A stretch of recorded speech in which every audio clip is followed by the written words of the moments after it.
Hello friends, we are Namrata's Mantra on tour of Sri Lanka, the ancient island nation, which is linked with King Ravana. Presently, 80% of Sri Lankans follow the Buddhism and many ancient remains of Buddhist era are found in Sri Lanka. And Anuradhapura, the ancient city, which was first capital of Sri Lanka, famous for ancient ruins, especially the Buddhist stupas, monastery, palaces, temples, water reservoirs, and Bodhi people tree. Anuradhapura was founded in the 5th century BCE and was the capital of Sri Lanka from the 4th century BCE until the 11th century CE. The city is named after Anuradha, the commander of Sinhalese kings who ruled Sri Lanka for 1500 years, and their origin is traced back to India.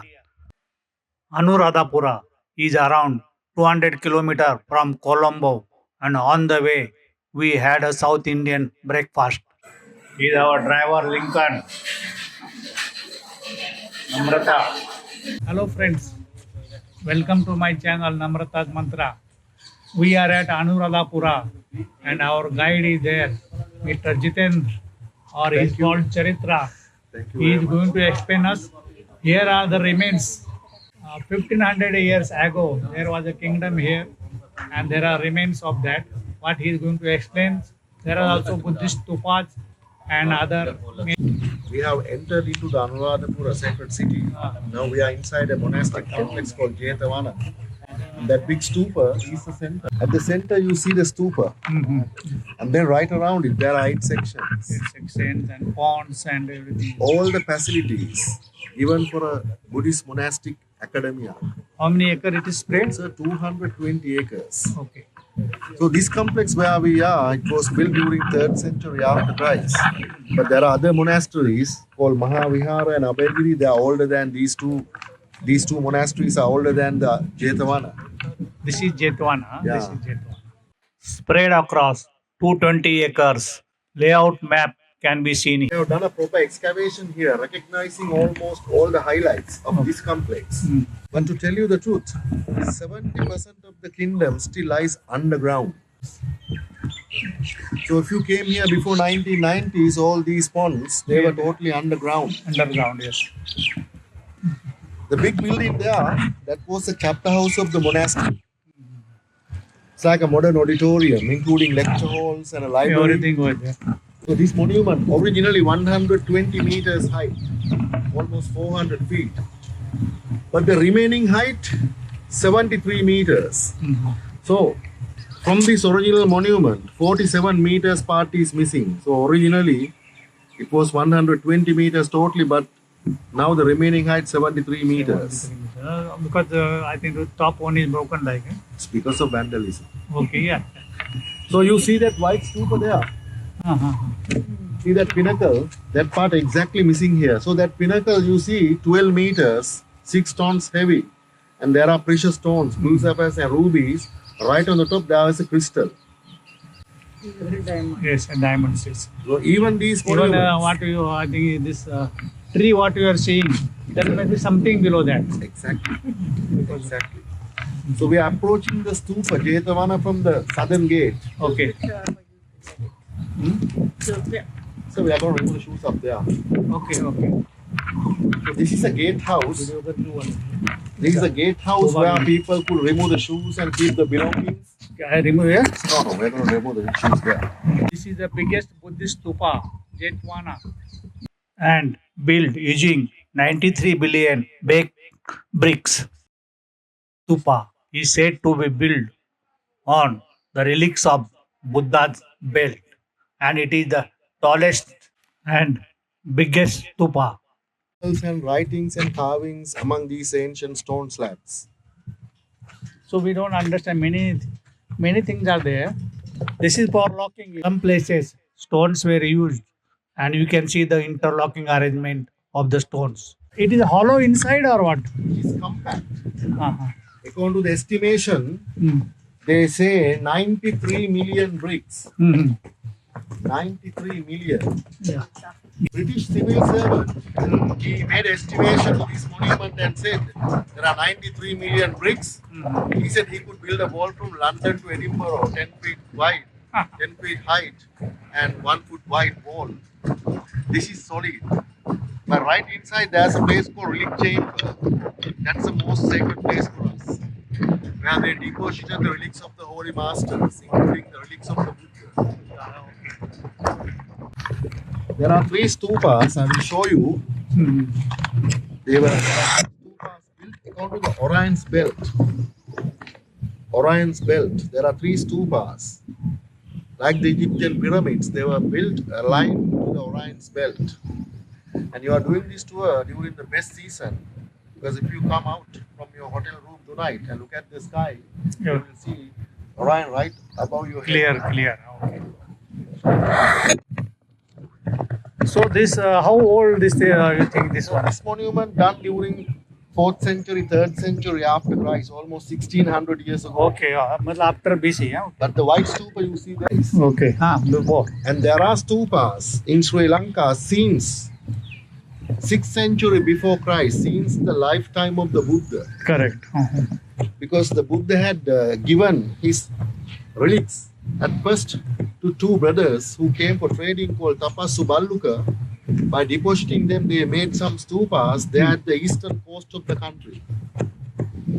So at the beginning, they did smaller constructions, stupas. At the beginning, there were smaller stupas, but later on, it began to create gigantic stupas. So you are taking a walk around the largest and the biggest Buddhist stupa built. Many inscriptions and drawing and figures are found on the foundation stones around this stupa.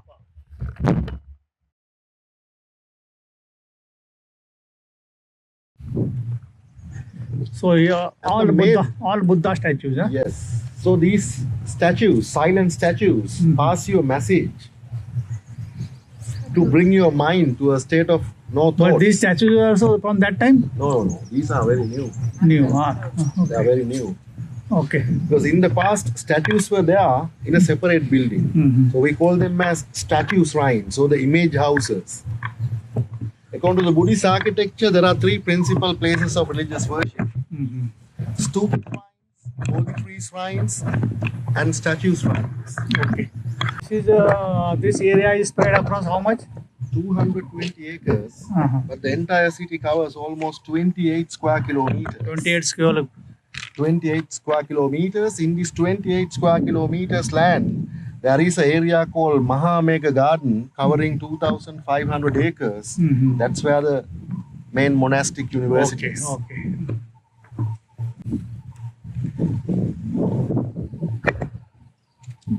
These are 4 faces: north, south, east, west. Is it Exactly. like that? So we are at the eastern gate. So if This you is the approach- eastern gate. This is If the you eastern. approach the stupa from any entrance, you see the gatehouse. They demonstrate the main cardinal This is the directions. house. This is the Entrance main gate. gate. Main gate. Exactly, gatehouse. Entrance gate. Okay. And this is the east side entrance gate. This gigantic Jetavana Stupa of Anuradhapura, which is UNESCO World Heritage Site in Sri Lanka, built around 1700 years ago by King Mahasena of Anuradhapura, houses relics of Buddha's belt. What baffles us is the estimated 93 million baked bricks used. What technique they used for mass production of the bricks is unknown. Also, the engineering was so advanced. They were expert in geometry. They built the stupa on square raised platform of 28 feet. The stupa has bell shape at bottom and square shape at middle part, and rising above is the cylindrical shape, funnel-like structure.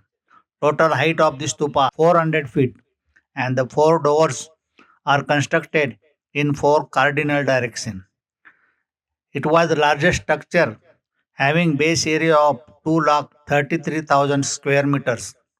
But question remains how they could have done this 1700 years ago, and why it was built having different shape.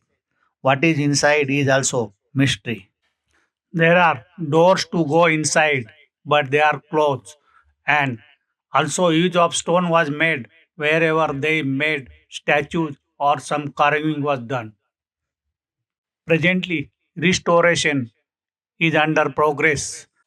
And just to understand the size of the stupa, look at the man, white dot, he is working there. As we move on to explore further the ruins of Anuradhapura, which has remains of sprawling complexes of rich archaeological and architectural wonders, especially the enormous brick stupas called dagovas, ancient temples and water pools, and viharas. It is estimated only 20% is excavated and 80% remains buried underground, and it is evident from uneven landmass under this overgrowth and trees.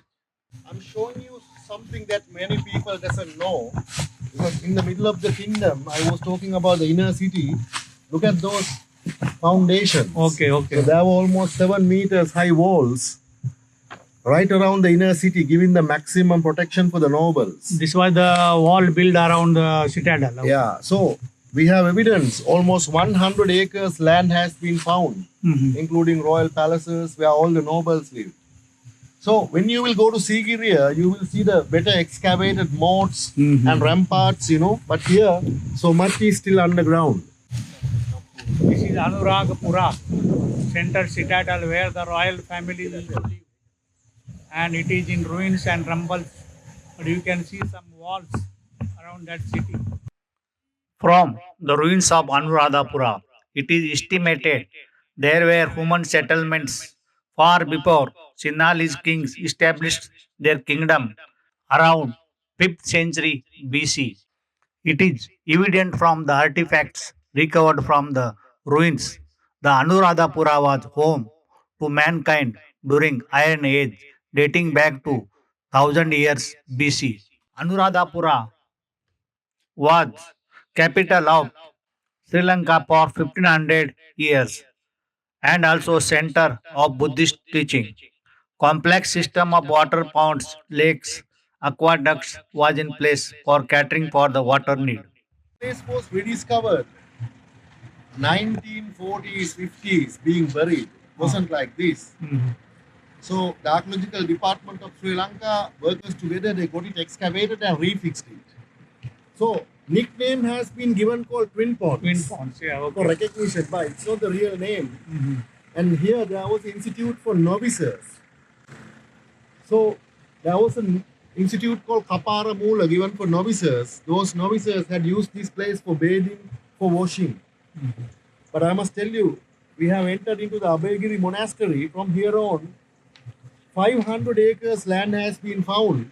In this, almost 65 such bathing ponds have been found. Okay, okay. So Complete one town, example, complete town was here. you see, Okay. and in the past there was a system to bring water from those man-made lakes. Okay, okay. Underground pipe system aqueducts, Aqueducts, but correct. they are not working at all.